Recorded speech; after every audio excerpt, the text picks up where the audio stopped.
and welcome to the Service Operations Podcast. I am your host, 𝗦𝗵𝗿𝗀𝗀𝗀𝗀. Our guests are from different industries and functions. They will share their experience, strategies, and the changing landscape to help you take the service operations of your business to the next level.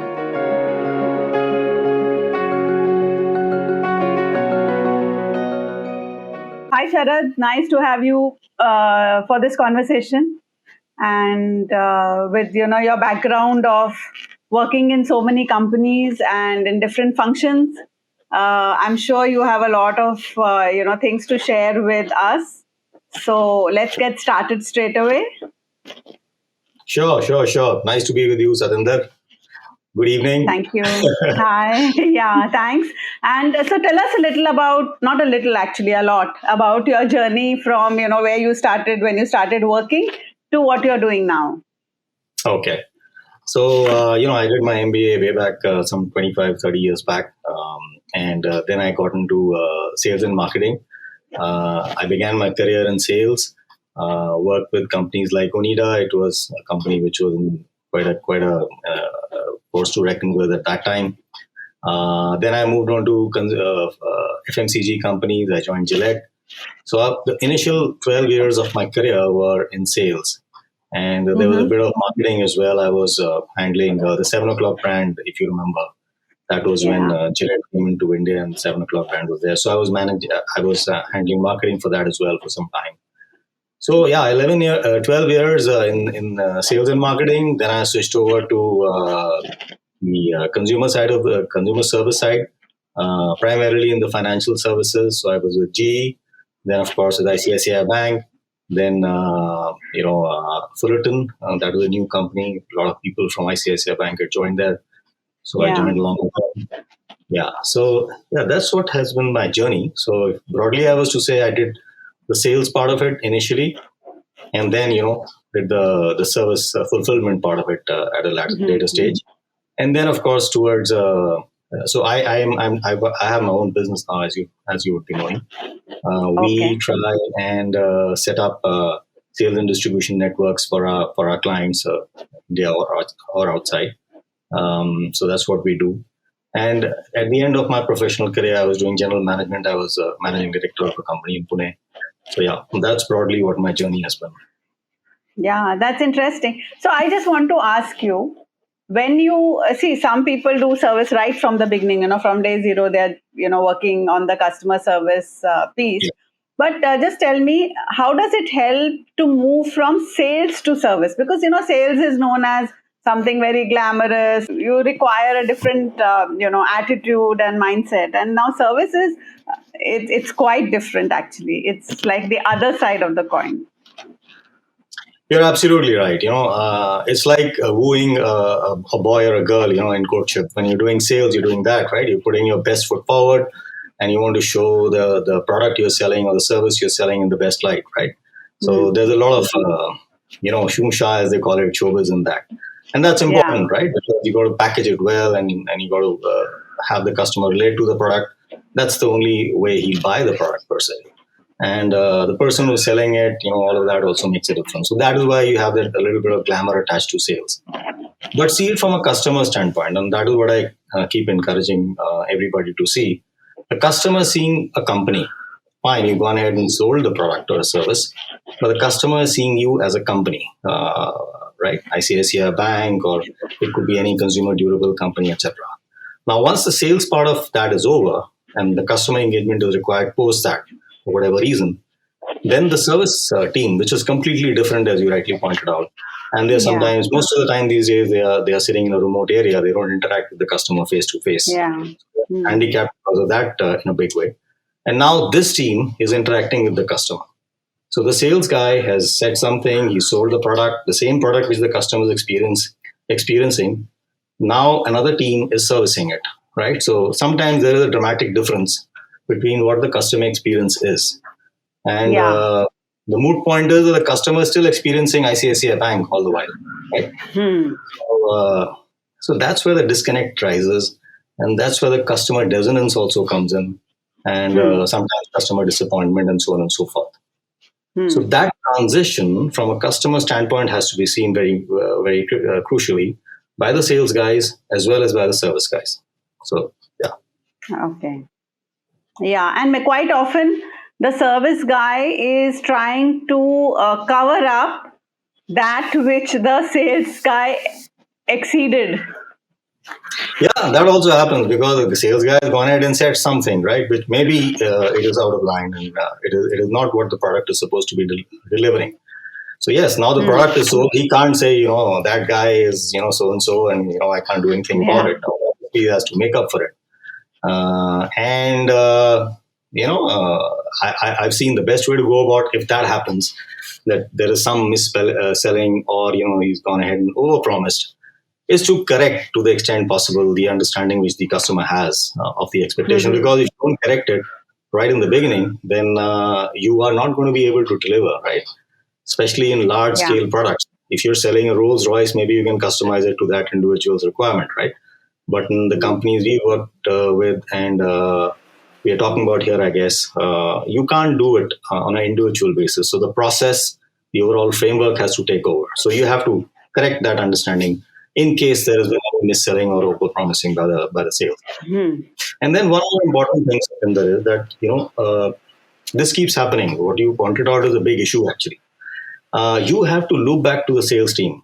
And typically, what you need to do is to go a level higher, maybe the business head or somebody like that, on a recurrent basis, saying that, see, these are the issues which we are facing from, let's say, this region, this area, this particular individual, whatever, in a healthy manner, give a feedback so that that process can be corrected. You don't want that to, keep spoiling the cookie all the time and you correcting it all the time, right? So you have to correct it at an individual level, at a customer level, and then loop back to the business head and say, see, this is what needs to be corrected so that it doesn't, cause problems later on. So how difficult it is, because I've been, talking to a few people who say that it's very difficult, especially in large organizations, to be able to, cut that, to be able to communicate as well to the teams whose business you are servicing, and get them to make changes.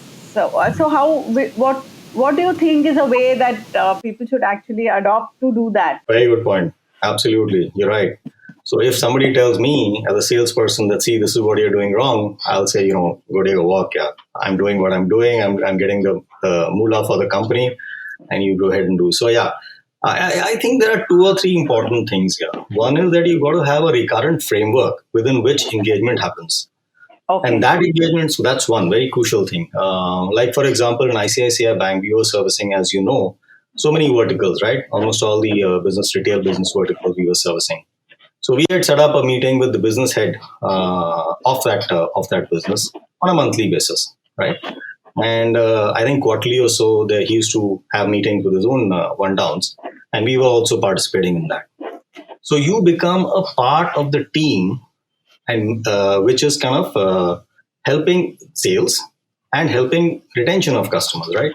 So important thing, although it sounds a little cliched, is that you have to make them somehow believe that, see, you are helping them out, not pointing fingers, not saying, you make my life miserable, so on and so forth, but helping them out. See, we want to really reduce and help your customers have a better experience.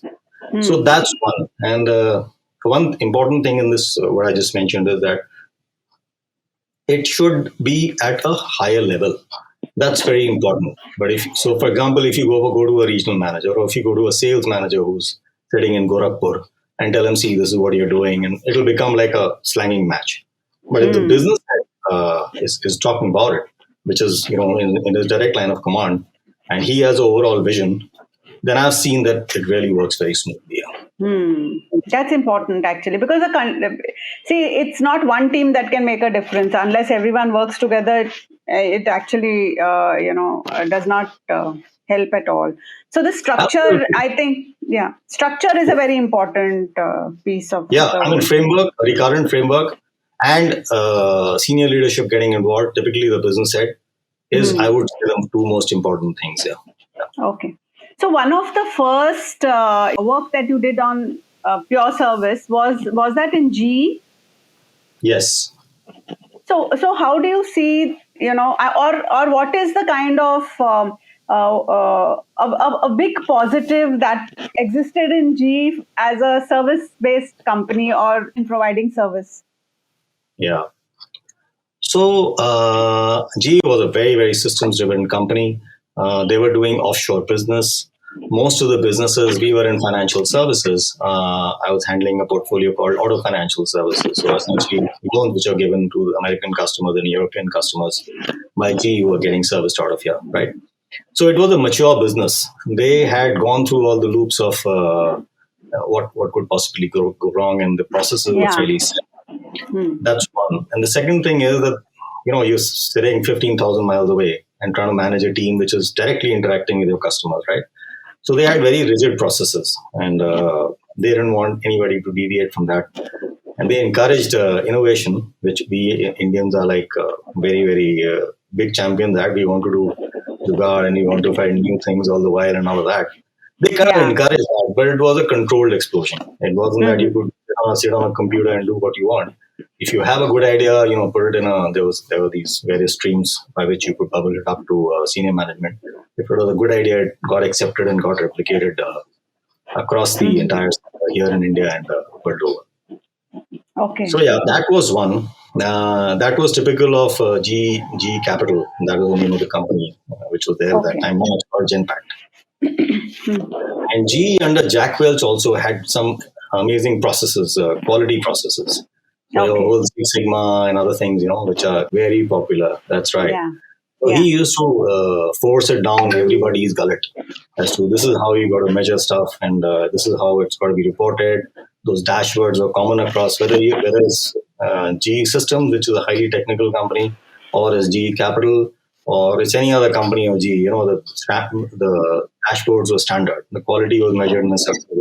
So that was one of the most amazing things. How could you have a standard template which everybody understands, everybody adheres to, as a measure across not only your company and various processes which are within the company, but across the entire GE group, right?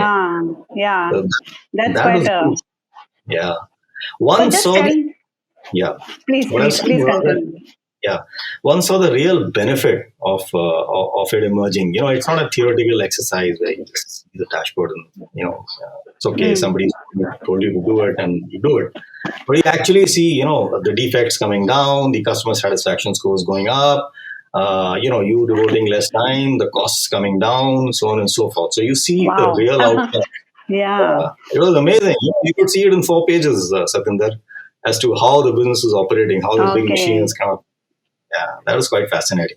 Yeah, so that was one of the biggest learnings from GE, and that's what I've tried to replicate across ICICI Bank and wherever I've been.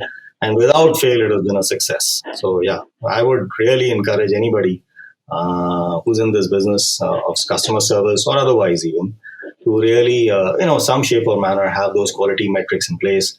Just don't go after the numbers, hell for leather, day in and day out. Look at it, zoom out a bit, step back, look at the numbers, and really, sharpen the axe, as they say, before you go out around cutting trees all over. So there are two questions coming to my mind. So one of them is that how do you decide, or on a broad basis, what should form a part of the dashboard? That's one thing that's coming to my mind. And the other thing that's coming to my mind is that, when you're working in a very process-driven environment, where everything is processed, then where does the innovation really come? Because see, innovation, we normally associate it with creativity, and creativity is something that doesn't work within rules. It's if you give boundaries, then it doesn't. So you let us know how does this work? So let's do the dashboard first. Yeah. Absolutely. So I think it all needs to begin with as to what does the business want. It needs to begin with there, right? And then what the business wants. It wants to, let's say, for example, sell a certain new product which they've formed, right? Then you got to understand, and this has to be done, very seriously, and you have to put it in maybe just a couple of sentences, right? What does the customer get out of it? Right. Obviously, the business is not trying to hoodwink the customer and sell the product, right? That's almost never the case. So what is it for the customer, what the customer would be looking for, right? These two things have to be understood very clearly, at least by the senior management and leadership team, before they embark on anything, related to service of this product or these customers. So that's number one. Number two is, then you say, okay, if this is what the business wants, this is what the customer wants, then how do I make sure it happens on a consistent basis, right? Okay. So you break it down into various processes, right? You have your TATs, you have, what are you going to respond to with the customer? If he's wanting this, then this is what you need to give him, etc. So you need to define it in sub-segments, maybe 10, 15, whatever. In terms of these sub-segments or sub-processes, which are going to deliver what the customer wants and what the business head is looking for.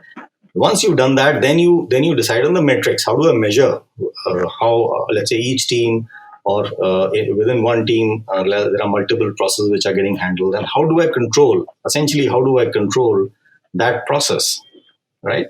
How do I know it is operating well as per the design parameters which you have decided and the business have decided, right? And that's where the dashboard comes in. High-level metrics, outcome metrics, process metrics. You define it very clearly. Then who's responsible for it, right? Obviously, the team leader would be responsible. Business manager would be responsible. That ties up with their KRAs. If you're doing well, your KRAs will look good, and all the benefits or big packs should come to you. So that is how you tie it up with the performance and the bonuses, etc. And then you measure it. You obviously measure it and put it as a dashboard. And that dashboard, one of the important things there is that you don't only see, let's say a team leader doesn't only see as to how his team is performing. It's like a pipeline, right?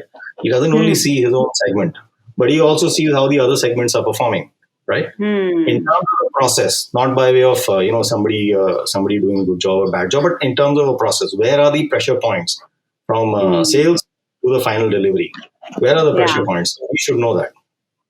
And within that, let's say there is a process where something is coming to you from sales or somewhere else, right? And you're working on that piece of the process, and then you're delivering it to somebody else as a separate team, right? You should thoroughly, as the team leader or the business manager, should completely understand as to what is coming into him, what is the quality of that, or how can he influence it to be better, and what is he giving to the other team to work upon, right? What is the quality of that? And there should be high level of engagement between the two. So now, if this happens across the entire chain, then you have everybody linked together and delivering to the final outcome which has been decided upon. So that's the end-to-end that we talk about, end-to-end. Otherwise, each team individually seems to perform well, but as a whole, it doesn't really work in that manner. 100%. That's exactly the problem which you want to address by having the team leaders know as to what's happening in the entire chain, and particularly what's happening before and after what they are doing. So how difficult it is to measure? I mean, normally, if there are people who are doing their work, okay, and how much of is measurement a natural process? Does it just happen while they are working, or is it, you need to have a separate team? Because normally when you talk about metrics, if it is not automated, people feel very uncomfortable. They think it's an extra job and it's something extra that needs to be done. I mean, ideally, it should just come out of the young. You have so much of technology these days, apps and this, that, and the other. It should just naturally flow. This is additional work. It is actually additional work for the guy. He's delivering, he's supposed to do a certain thing, and then he sits down and does something else. By way of reporting, it's additional work for sure. It is important, but it's additional work. So you have to minimize it to the extent possible. And I think there are tools and technology which is available which can very easily do that. And you think this will apply to all industries, not just banking, finance, and those which are just to do with finance actually? Any industry, I would say, which has multiple handoffs, right? There's not one individual who's taking care of, two individuals who are taking care of. There are multiple handoffs, like the financial services industry or most of the industries, I would say, consumer industries. It would be definitely applicable. Yeah.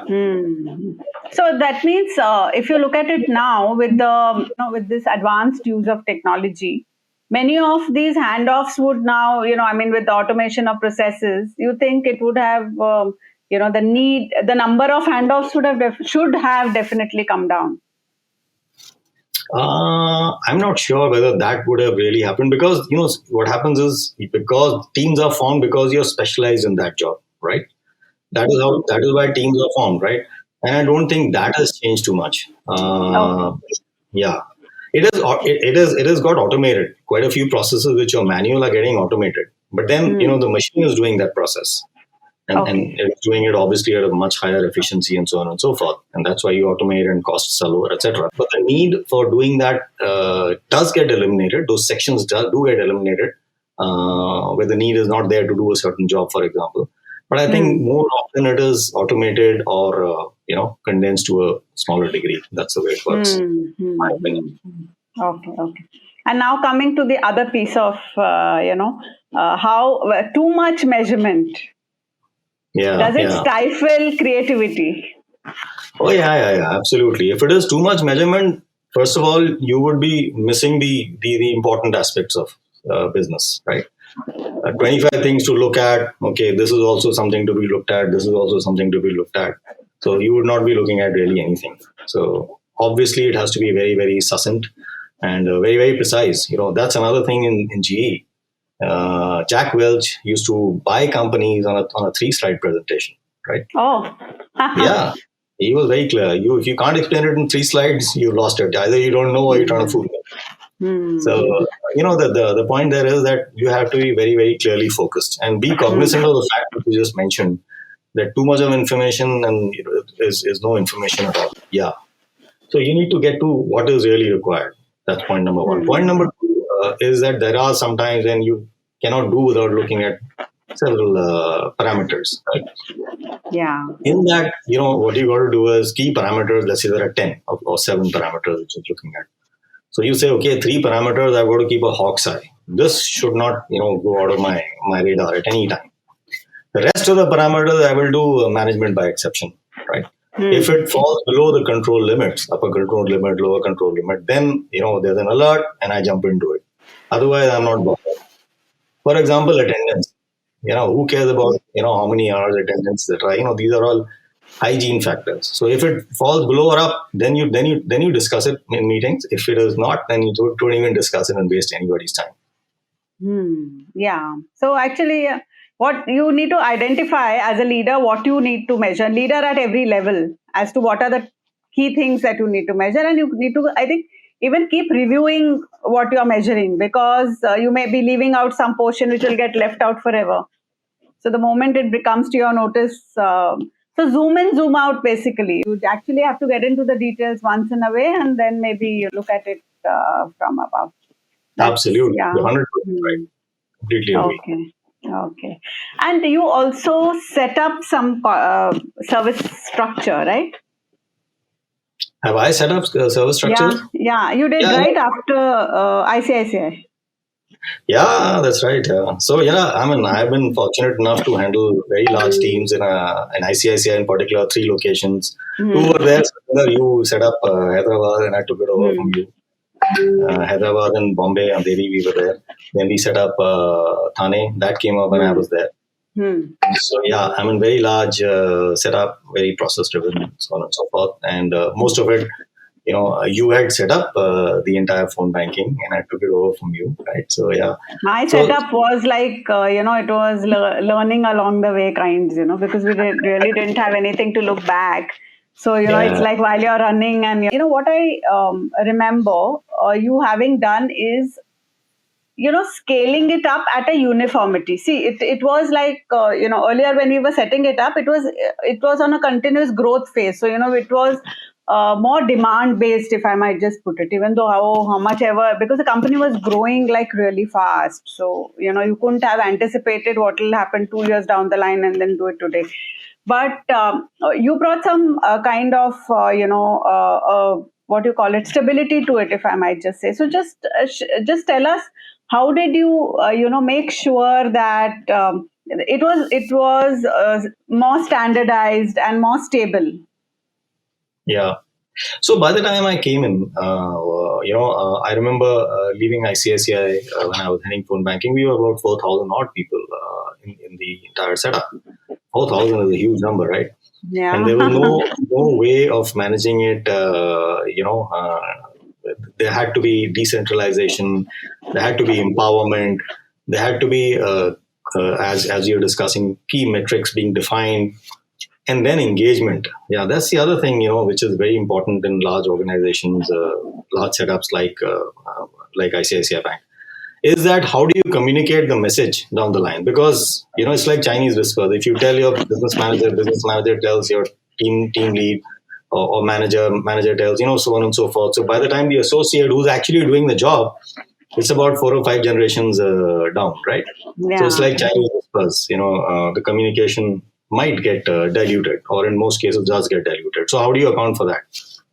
So for that, you have to have regular engagements as a leader with the associates directly, as the guy who's actually working on the job. Okay. Right?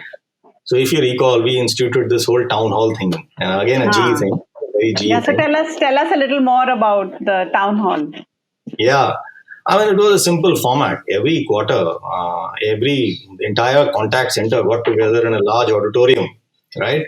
And one went ahead and downloaded what had been discussed. There was nothing new, except for some stuff like incentives and stuff of that kind. Of course, that is also important. But from a business standpoint, it was essentially what the business has already been discussed with the business leaders, the respective business heads, and directly communicating, reinforcing it with the associates, right? And we did that every quarter. We used to do it in Bombay. We used to do it in Hyderabad and Thane as well. And then it used to be followed by a little bit of masti, so that guys feel good about it. The point I'm trying to make here is that you have to communicate not only to your one downs, but down across the entire chain. So town halls was one. Every month we used to have, by rotation, we used to have business meetings with the business leaders, what we were talking about earlier. And then in that, the managers of that business used to come along so that they also understand what the business head wants, not only the leader. You have to set up a framework where there's communication which is flowing very rapidly, and positive communication which is flowing. There's no finger pointing. Everybody is working towards making sure that the product and to the customer and to the business head's requirement is being delivered. So that is a very important thing in a large organization. Okay. And one of my guests that I was talking to earlier said that the leader has to be a chief repeating officer. So she says that it's the same thing the leaders, say, but they have to repeat it so often so that it reaches down. And also she says that they have to find creative ways of sending this message. So she said the leaders are chief repeating officers. Yeah, that's right. Absolutely. Because the message you have to reinforce. The idea is to reinforce, right?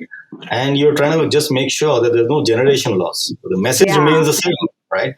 If the message is different to what you're communicating to the associates and what you communicated to the business leaders, then there's an issue, right? Obviously. So the message is the same.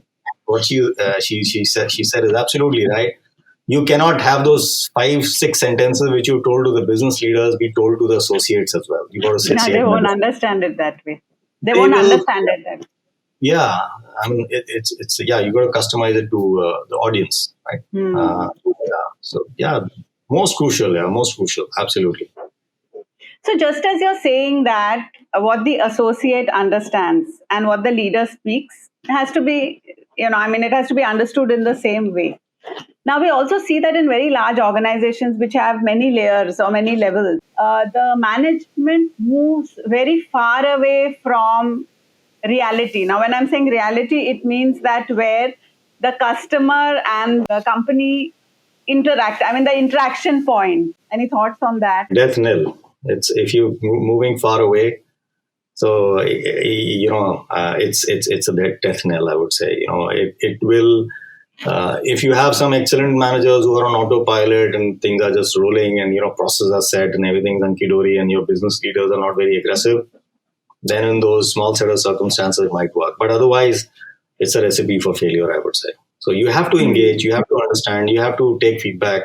Not because it sounds good on paper, taking feedback 360 degrees and all of that, but it's crucial to business. If an associate is saying, see, this process which you said, I am telling the customer and this is what I'm doing, and I'm talking to the operations team and this is what is happening to me, and you get it, out of, let's say, a team of 25, 5 are saying that, you have to change, you have to do something. If you don't do that, then there's going to be bad stuff which will happen by way of attrition, customer dissatisfaction, this, that, and the other.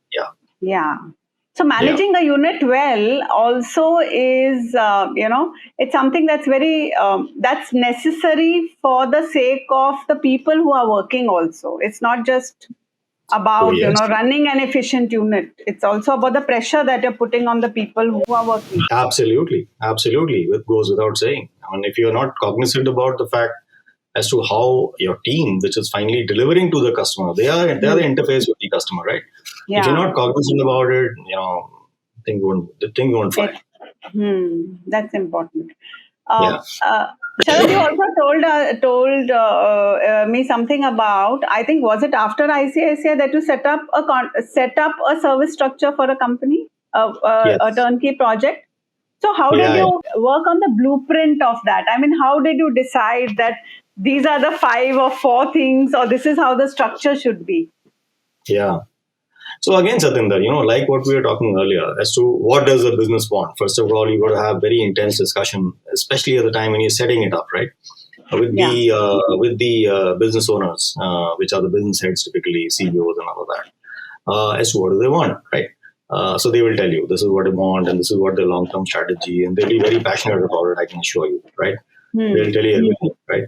Then you say, okay, what we were talking about earlier as well, is to know how, what kind of customers are they going to be catering to?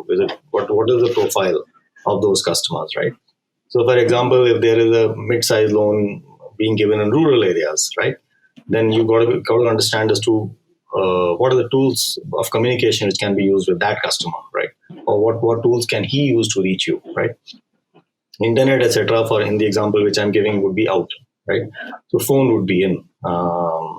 Emails would possibly be out, right? Because typically, you don't expect somebody in the rural areas or the hinterlands to have an email address, so on and so forth. You would give that option, but you would not focus on it. So one is that aspect of it, as to how would the customer be able to reach you, and how would you reach the customer based on the profile of the customer. That's number one. Number two is then, you set up matrices in terms of, again, how would you measure the performance parameters of customer service, and not only customer service, which you are doing, but also, from the product side. If there is a flaw in the product, then, how do you capture that and how do you give feedback to the team so that gets corrected? So I think these are 2 crucial things. Fundamentals remain the same. What does the business head want? Who's your customer, and what does he want? And then again, I'm just recapitulating, how do you reach him and how does he reach you? And then you work out the entire metrics around it. And it's an iterative process. You mentioned that, right? It's an iterative process. You would be 80% right in the first go. Then you inch it up. Be cognizant about the fact that don't tinker with it every second day. Because then, knee-jerk.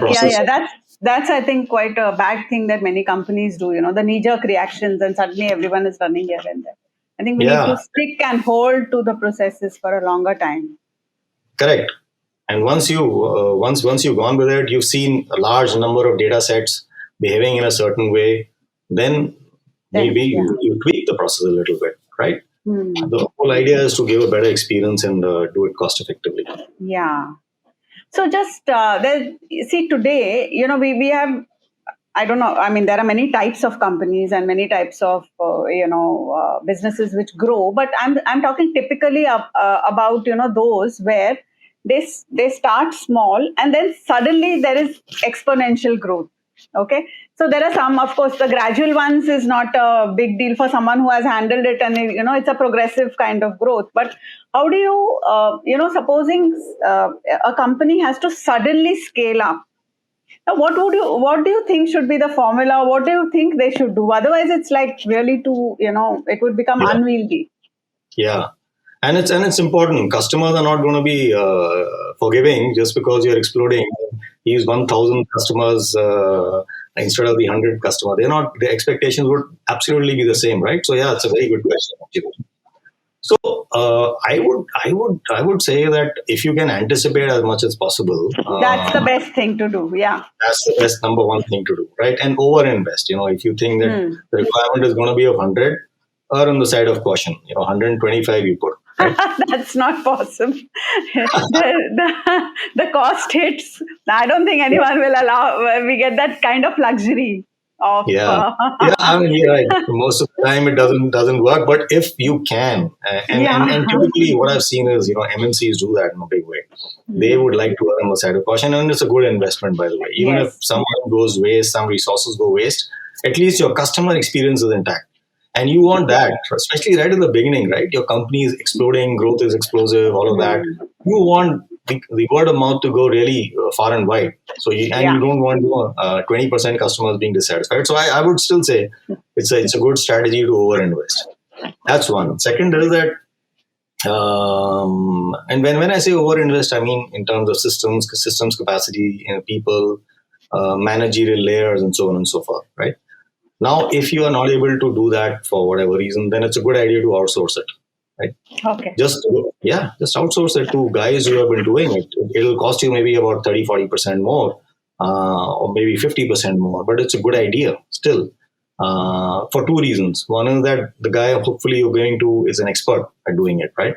And he'll be quick on the uptake. When you tell him this is what I want, tuck, he's done it for 5 other companies prior, and he'll be able to do it in a jiffy for you, right? And it always works. Most of the time it works, especially if there is a good company you're dealing with and the interaction is good. Yeah, so I would say that would be a good way to bridge the gap between your own capacity and what growth you're getting. Yeah, and the other thing with that is that it's scalable. It's on tap, right? Typically, you would have a 3 months, 6 months, maybe a year contract with the outside vendor. So, inshallah, your business grows, then you can always keep adding to the team. It's much more flexible. And if it doesn't, for whatever reason, for some reason, there's been explosive growth. Yeah, easier to come back. It's much more flexible. So, it works out quite well.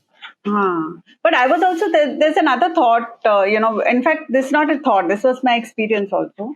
That see, when it grows and you keep growing, you keep adding people or you keep adding infrastructure to it, But I think what really gets missed out is the management piece, because you still think that, so I'll just put it this way. So you have 50 people and you have a manager. The 50 people become 100, you still continue with the same manager. So should there be blocks that, this is the block, this is what will work, and then you move to the next whole block, rather than just those incremental increases? Because that I used to always think that gets missed out, hiring lateral to be able to manage the scale. Yeah, I mean, that's a very nuanced and a good point you raised. Some people just fall in love with the people whom they've hired initially, and they just want to carry on with them, which is okay, which is good, which is required, right? But be ruthless as far as business is concerned, because if you are not, when I say ruthless, I don't mean harsh, right? Yeah. I mean very objective. That this is the capability of this person qualitatively, right? If it is a quantitative thing, he cannot manage, let's say, beyond 8 people, and that's a physical requirement, right? Then, of course, add another guy from anywhere. But if that person has been good, it's like I keep giving that analogy, right? There's a rocket which is going in space, right? It's a 3-stage rocket. So there's a booster right at the beginning, which is like high power, it's firing on all, because it's pulling out of gravity. It's zero, say, ऊपर ले जा रहा है वो. It's like, you've seen it, right? It's crazy. It's like a fireball. Yeah. It goes up 5 kilometers, 10 kilometers, whatever number of kilometers is there. Then it hives off, right? It comes back to Earth, SpaceX. And then another smaller rocket takes over. It's a much smaller rocket. It's maybe 20% of that capacity. It takes it to a different orbit, and it's much more maneuverable, by the way. And then finally, when the satellite or space it's in the orbit, then you won't believe the rocket is almost like like air being It doesn't need too it much. does not It need does. any It high doesn't. capacity. You Yeah. just have that small engine and it will maneuver you and put you into orbit. Right? So the analogy, essentially, what I'm trying to say here is that there are stages in which different people would be important from a capability and a standpoint, and be cognizant about it. If you're not able to, a person who's a booster rocket, he's super capable. He's got the kind of things which you would not get anywhere at any cost, and he's worked with the company, let's say, for 2 years, 3 years, 5 years. Very valuable, but he's not the kind of guy who can take you there. So To the next level. Yeah. Right. Or maybe for somebody else below him, depending on the capability. But the key point is that be very, very honest and sincere to the business and delivery, rather than to people in that respect. That's yeah. I mean, By the that's way, the real thing. Yeah. The real thing. What I do not mean to say is, if you're not able to relate to people, if you cannot have fun with people, if you cannot, engage with people, then you're a disaster. So that is very important. That what I'm not trying to say is that remove that people aspect of it. What I'm trying to say is that no, it is not. But you can't be in love with people in the sense that you need to necessarily carry the load when it's not, when the requirement is different. Eventually, you have to be sincere to the business. That goes without saying. It's been an interesting discussion. So, Sharad, do you think you want to, either summarize or just want to, anything that you want to say where which can enhance service operations? Yeah, I think there's one thing which I would like to say is that please don't see yourself as a back office. You don't see yourself as a separate unit. That tends to happen. It's natural. But, you are a very, very integral part, very, very critical part, and make yourself heard. What you're experiencing, what your good things are, what the bad things are, because business leaders, I'm telling you, really want to hear that because it's finally affecting the product, right? Yeah. So you're one. Somebody else, sales or marketing, might be more flamboyant. They are the visible face of the organization, and that's fine. I think that's okay. There are different personality types. It takes all sorts to make this work. But you are very, very crucial for the success of the business. So I think that's something very important, which everybody must understand. And the other thing is that sometimes, because you're dealing with a section of the entire process, it kind of gets repetitive, right? So, and then it kind of leads to a lot of things. So try to have a little bit of fun on the side, formally meeting with the team. Like I mentioned, town halls we used to have a whole lot of fun in the evening, right? So that's also important. It boosts productivity, morale, and that's what leaders, I think, also need to be cognizant of. Hearing the real things that happen in in customer service, or at least in the service operations piece.